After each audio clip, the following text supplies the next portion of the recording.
That's in Isaiah chapter 14, verses 1 through 2. I'm going to read verse 2 again. I'm going to break it down a little bit for you. Verse 2. It says, then people, the children of Israel, will take them and bring them to their place, and the house of Israel will possess them for servants and maids in the land of Yah. They will take them captive, whose captives they were, and rule over their oppressors. So all the people who make it into the kingdom, that are of the Gentiles, that are of the people who are non-Israelites, that claim to us here and learn the truth here and die in salvation, dying in the truth, dying, keeping those feasts of Yah, not eating unclean foods, celebrating, keeping God's law, statutes, and commandments. When those people pass away and they are resurrected, they're going to be given to us, and they're going to be our servants and our slaves and our maids. The same way we serve them, well, not the way they serve, not the way we serve them, because they just dogged us. But they're going to be our servants and our maids and our slaves. And they're going to do what we tell them to do. And they're going to do it with pleasure. They're going to do it with joy and gladness of heart. Because they made it. Because they ain't burning up. They ain't being destroyed and disintegrated forever and ever. They will have salvation and life in the kingdom with us. With Yah. With Yahshua. But they're going to be our servants and our slaves and our maids. And it's not going to be like, like it was when we were slaves, where they was taking their stuff. They're taking their children and selling them for the highest bill. Little Tony, it'll be like that. There ain't going to be none of that. They're going to be happy, graceful, loving servants that's going to serve us and be our maids and everything. Sin will never be in their mind. They will never sin again. The thought of them overturnings will never come to the mind.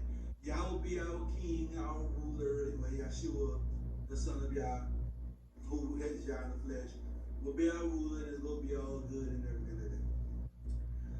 But we prefer to read this in the scriptures. Because somebody watching me, they're talking about it. I have white people watching me too. And some people getting offended. It's in the scriptures. I'm reading to you from the Bible. Isaiah chapter 49, verses 22 to 23. It says, thus says Yah, behold, I will lift my hand in an oath to the nations, and set up my standard for the people. They shall bring your sons in their arms, and your daughters shall be carried on their shoulders. Kings shall be your foster fathers, and their queens your nursing mothers. They shall bow down to you with their faces to the earth, and lick up the dust of your feet. Then you will know that I am Yah, for they shall not be ashamed who wait for me. So they're going to carry your people who are considered the kings and stuff of the earth, who learn the truth and worship us and worship us, they honored us. They want to be like us. We the children. They died in righteousness. In the kingdom, they will be carrying your children on their shoulders. They will be licking the dust from your feet. Your shoes are dirty, nasty stuff. Let me clean them. There's no towel. I have a tongue. Let me lick it up with my tongue. Okay. And we're going to let them do it. That's how it's going to be. I just read it.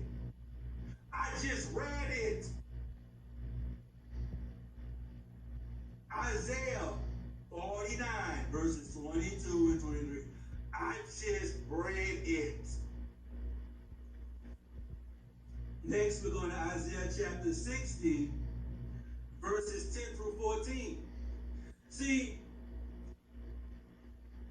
the reason that the Christians don't do this, they don't read the Bible. They don't read the Old Testament that contains the prophecies, the laws, the statutes, and commandments. They don't even read the New Testament. But they don't even read the New Testament. They take certain verses, and they'll read the verse. And they'll preach a doctrine off of that verse. And teach completely out of the context of what that verse was saying in the chapter. That's what they do. They don't read the scriptures. They don't read the New Testament. They don't read the prophecies of the Old Testament. Everything that the Old Testament said has to come to pass. This has to come to pass. This is going to come to pass in the kingdom. The kingdom to come. chapter 60, verses 10 through 14. And it reads, it says, the sons of the foreigners shall build up your walls, and their kings shall minister to you. For in my wrath they struck you, but in my favor I have had mercy on you. Therefore your gates shall be open continuously. They shall not be shut day or night, that men may bring to you the wealth of the Gentiles, and their kings in possession. For the nations and kings which will not serve you shall perish, and those nations shall be utterly ruined. The glory of Lebanon shall come to you. The I pronounce the word. I'm getting chappy. I'm screaming too much. The cypress, the palm, the box trees together, the beautiful, to beautify the places of my sanctuary, and I will make the place of my feet glorious. Also the sons of those who afflicted you shall come bowing to you, and all those who despise you shall fall prostrate at your feet.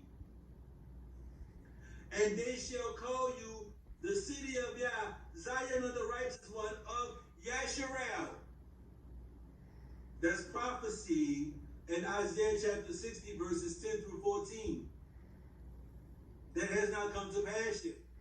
Now, because I am losing my voice, and because that's actually the last of the Bible study, I want you, watching this, to go ahead and read the whole chapter of Isaiah chapter 60.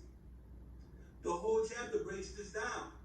The same prophecy that's in Revelations about the new kingdom to come is the same prophecy that Isaiah chapter 60 is talking about. How the other nations shall come and bow down, prostrate before you. How they shall serve you. How they should give you of their goods, their gold, their silver. They're going to constantly, they're going to continue to do this. When those people wake up in the morning when we're in the new kingdom, they're going to be looking for gold and silver. And every time they find a diamond or something precious to them, every time they taste a fruit that's delicious, they're going to take some extra fruit and they're going to bring it to us. Every time they see a pretty thing, they're going to want to bring it to us. Every time they're going to have a child, they're going to want us to bless their child. They don't want us to bring their child. They're going to be our servants. We are going to be the gods. And they are going to be the servants. They are going to worship us the way we, in this captivity, worship them. They are going to idolize us the way we, in this captivity, worship them.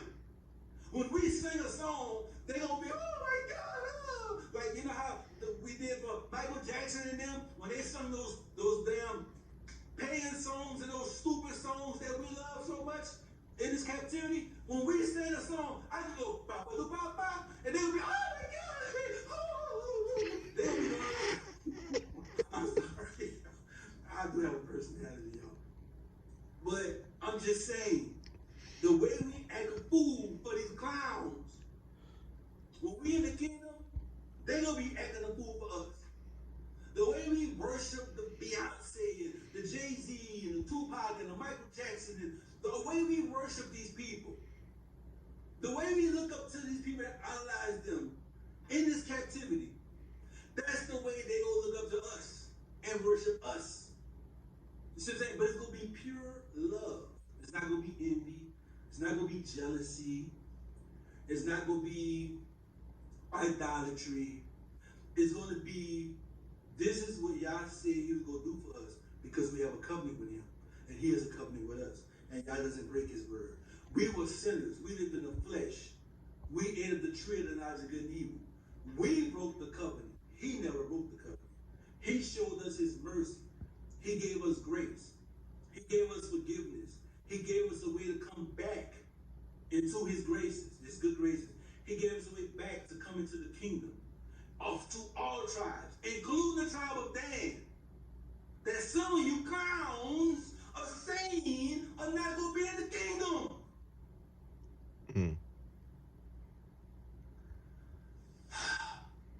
There are 12 tribes of Israel. 2 of those tribes represent one tribe. Ephraim and Manasseh represent Joseph. There's Reuben, Simeon, Levi, Judah, Dan, Naphtali, Gad, Asher, Issachar, Simeon, Ephraim, and Manasseh, and Benjamin. But Ephraim and Manasseh represent Joseph.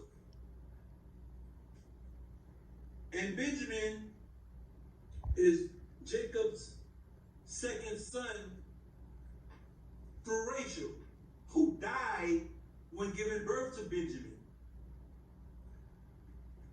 So there's a lot of false doctrine that's going on amongst us. Because of course, when the enemy sees us waking up, the enemy has to set up camp. Just like he set up those Sunday churches to make people break the Sabbath and keep Sunday and eat unclean foods and celebrate the holidays. The same way he did that for them is the same way he's setting up camps, which they call camps for us. He's setting up false doctrines for us. He got these people teaching false doctrines